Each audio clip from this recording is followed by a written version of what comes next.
si pretende che i bambini che arrivano a scuola siano non diversamente competenti, ma ugualmente ignoranti. Siccome gli insegnanti della primaria dicono che i bambini arrivano a scuola non ancora scolarizzati, no? Che è una cosa abominevole, cosa si fa? Si scolarizzano il più precocemente possibile, che significa schede, immobilità e attività il più possibile asettica, sterilizzata, per prepararli al maltrattamento scolastico. Confermami una cosa qua. Abbiamo la popolazione scolastica che diminuisce inesorabilmente. Sì. Allora uno dice, ci saranno meno alunni, avremo... Non per demerito tuo, No, vai! Abbiamo, in realtà, secondo me, adesso vediamo con tutti i bebè nati dal Covid, magari riportiamo sui numeri, non lo so, ma l'italiano ultimamente c'è una problematica ancora più grave, io arrivo dopo, ma questi alunni sono meno, uno direbbe, ci sono meno alunni, faremo una didattica migliore, perché se ci sono meno alunni nelle classi riusciamo a gestirli meglio e quant'altro.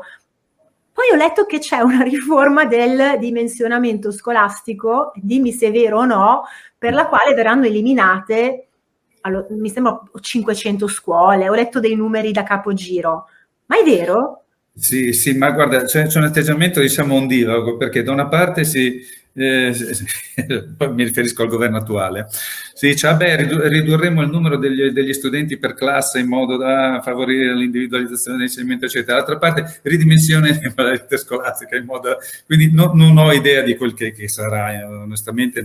Ma ti dico, non è nemmeno quello il problema, non è nemmeno quello il problema. Intanto, ripeto, io almeno generalizzo per comodità di esposizione, ma io conosco insegnanti straordinari che insegnano a scuole pubbliche statali e che meriterebbero ben altro riconoscimento sociale, culturale ed economico. Ne conosco moltissimi altri, troppi, che invece non sono proprio professionalmente idonei, altri che dovrebbero essere denunciati e ai quali bisognerebbe richiedere risarcimento dei danni, spesso irreparabili, che arrecano alle migliaia di studenti che sono loro affidati. Quindi generalizziamo per comodità di esposizione. In realtà il numero non è poi, cioè si lavora meglio ovviamente se il rapporto è, come dire, è meno stressante dal punto di vista numerico. Però sono più gravi i problemi a cui facevo cenno. Se tu sei mosso dalla convinzione che la responsabilità dell'apprendimento ricade esclusivamente sulle spalle, talvolta anche molto gracili, cognitivamente parlando, degli studenti, che quindi tu sei totalmente irresponsabile perché tu insegni l'onere dell'apprendimento grave esclusivamente sullo studente, che siano 5, che siano 10, che siano 20 o 30, cambia poco.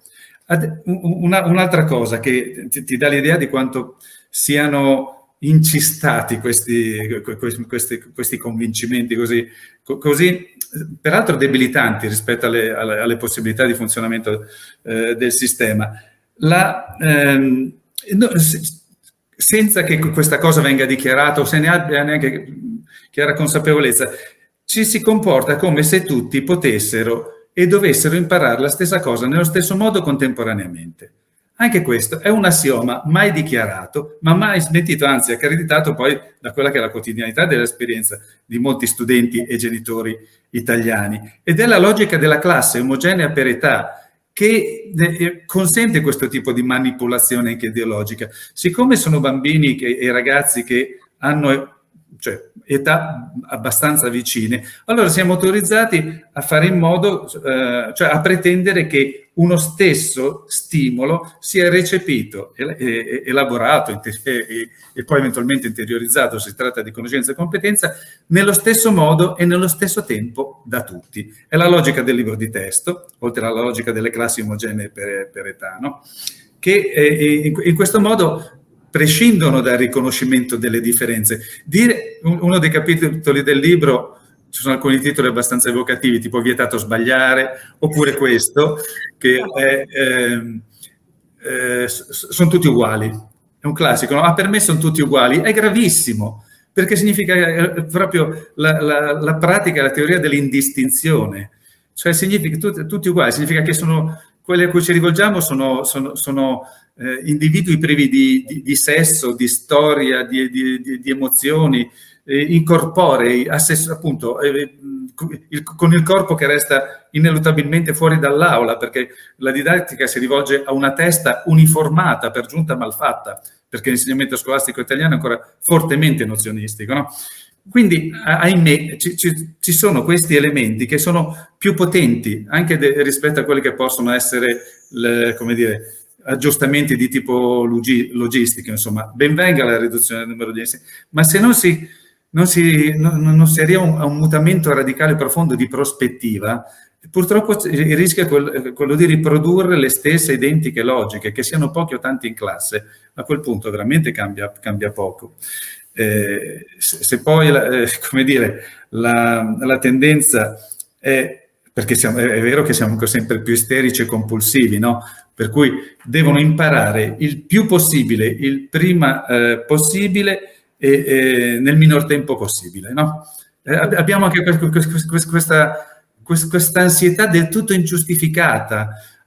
I nostri bambini sono costretti, i più piccoli a 5 anni, a fare prescrittura, prelettura e precalcolo già nella scuola dell'infanzia, a 5 anni. Attività assolutamente improprie. In Finlandia, dove cioè, gli studenti finlandesi mostrano... Esatto, cioè, come dire, si qualificano ben altrimenti rispetto a quelli che sono gli standard in termini di conoscenze e competenze. In Finlandia fino a 7 anni giocano. L'unica cosa che facciano in Finlandia fino a 7 anni. No, noi, siccome gli insegnanti della primaria dicono che i bambini arrivano a scuola, si lamentano non ancora scolarizzati, no? Che è una cosa abominevole. Cosa si fa?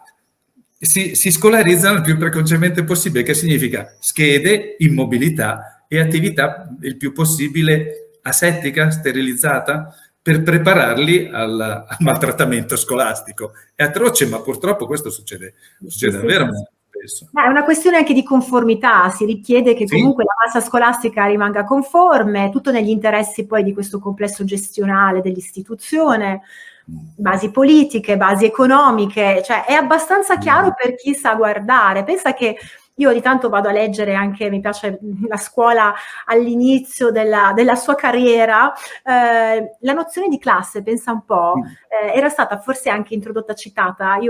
L'allora presidente, stiamo parlando credo del 1909, quindi gli esordi degli Stati Uniti, Woodrow Wilson, no? Che era il presidente dell'Università di Princeton, aveva fatto un discorso, io mi sono estrapolata un pezzettino e lui era il presidente, appunto, parlava all'associazione, pensa, degli insegnanti scolastici della città di New York, e nel 1909 diceva: vogliamo una classe di persone che abbia un'educazione liberale e vogliamo un'altra classe di persone, una classe molto più ampia ovviamente, necessariamente in ogni società, che rinuncia ai privilegi di un'educazione liberale e si conformi a eseguire specifici ed impegnativi compiti manuali. Ecco, questo era 1909, facciamo fast forward, credo che neanche poi i compiti manuali adesso servano più, perché siamo nella generazione dell'informazione, AI dappertutto, robot, cose.